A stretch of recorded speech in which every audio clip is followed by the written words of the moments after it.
The Camaro. Today, it is an American icon, a car that became a bedroom poster, a movie star, and a symbol of rebellion. But before it earned legendary status, the Camaro came dangerously close to failure, and not just once, but 3 different times across its history. From its rushed birth, full of pressure and risky decisions, to performance crises and modern issues that irritated owners, the Camaro survived more out of stubbornness than perfection. To tell this story, we need to go back to 1964, the year the Mustang exploded in showrooms like a cultural bomb, and General Motors was caught completely off guard. Executives who believed the Corvette was the only sports car the brand needed suddenly watched the market shift right in front of them. The public wanted a young, accessible, aggressive car, and only Ford had one. When GM leadership met after the Mustang's thunderous launch, it was not a calm meeting. The order given to the engineers was short, direct, and full of anger. Kill the Mustang. This pressure gave birth to the secret project called Panther, an aggressive name that would never be used commercially,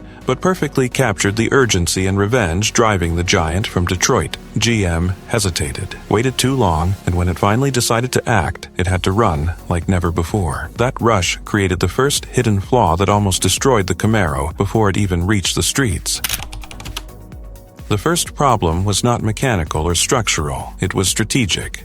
GM was slow to accept that the market had changed. While the Mustang was selling more than 400,000 units in its first year, some Chevrolet executives still insisted that the Corvette was enough for the sports car audience. But time moved quickly. Official approval for the Panther project only arrived in August of 1964, almost 2 years after Ford made its cultural impact with the Mustang, and the Camaro needed to be ready for the public by the fall of 1966 as a 1967 model.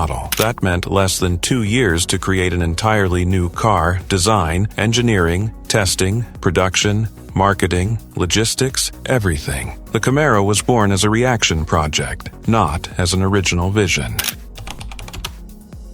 With so little time, Chevrolet made a decision that would affect the car for years. Use the existing platform from the Chevy 2 and Nova. That base, renamed as the F-body for the Camaro, was not designed for a pure high-performance sports car. It was an adaptation, and adaptations always bring compromises. To speed up development, GM used a mixed structural solution, a unibody rear section combined with a front subframe bolted to the body, holding the engine and front suspension. This layout made production easier, but it reduced overall rigidity. In high-torque cars like the SS and Z28 models, this would become a real problem. And it did. Owners of early Camaros reported body flex, misalignment, creaks, and even small cracks around the dashboard area after years of hard use. It was the direct result of the rush to bring the Camaro to market.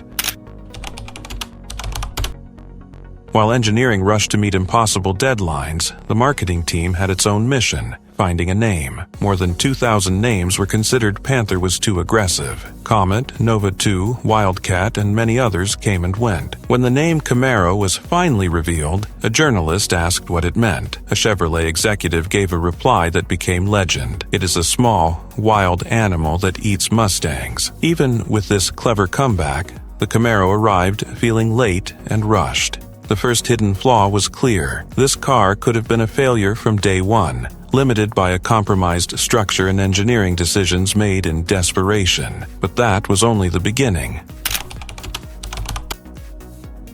After surviving its chaotic beginning, the Camaro faced the darkest decade in American automotive history. The 1970s were brutal for any car that depended on power and aggressive V8 engines. First came the oil crisis, which drove gas prices up and changed buyer behavior. Then came strict environmental regulations, forcing automakers to cut emissions drastically. And to make things worse, insurance companies began charging extremely high premiums for powerful cars. To keep engines within the new rules, automakers reduced compression, modified carburation, and restricted exhaust systems. Power fell sharply. In 1972, automakers changed the way they rated engine power. They moved from gross horsepower, measured on an engine stand without accessories, to net horsepower, measured with alternator, air conditioning, and exhaust installed. On paper, the numbers dropped dramatically, but the real problem was deeper. The Camaro was losing its performance identity. Even before the power crisis, the Camaro carried a serious performance flaw, the infamous wheel hop in the 1967 and 1968 models. To save time and money, Chevrolet used single-leaf rear springs. When the driver launched hard, especially with big block engines, the springs flexed too much, causing violent axle rap. The result was a repeated hop, a harsh oscillation that caused the car to lose and regain traction several times per second. It looked like the Camaro was trying to jump off the ground. Wheel hop could break U-joints, damage axles, and ruin drag launches.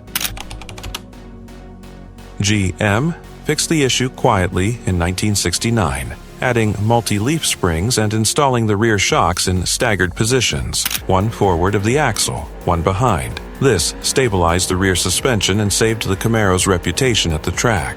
But the crisis of the 1970s was too deep. In 1975, the legendary Z28 package was discontinued completely, and for a moment, the Camaro was at real risk of becoming just a stylish but weak coupe. Only in 1977 did the Z28 name return, reviving hope among fans, and proving that GM finally understood the emotional weight of that badge. Even so, the second hidden flaw nearly buried the Camaro alongside many other pony cars that did not survive that decade. If the first two flaws were tied to engineering and regulations, the third came from product decisions that irritated owners and pushed buyers away. Here is where modern complaints enter the story, especially in the most recent generations, when GM tried to push the Camaro too far in one direction. Search for the phrase Camaro visibility online and you will find endless complaints. It feels like driving inside a bunker. The car looks amazing on the outside, but inside you cannot see anything. The worst side visibility I have ever experienced. The side windows are tiny, the pillars are thick, the roof is low, and the hood is long. For hardcore fans, this is part of the aggressive look. For everyday drivers, it is a nightmare, especially when parking or changing lanes. When a car becomes tiring to use, sales fall. It is that simple. Another widely discussed issue involves the 8-speed automatic transmission. Owners report the well-known shudder, a strong vibration that feels like driving over rumble strips. The problem led to online discussions, technical bulletins, dealership complaints, and even lawsuits. The torque converter shudder became a symbol of frustration for many owners. When an iconic car begins collecting annoying everyday problems, its reputation collapses. And this was one of the reasons the Camaro left production in 2002 for the first time.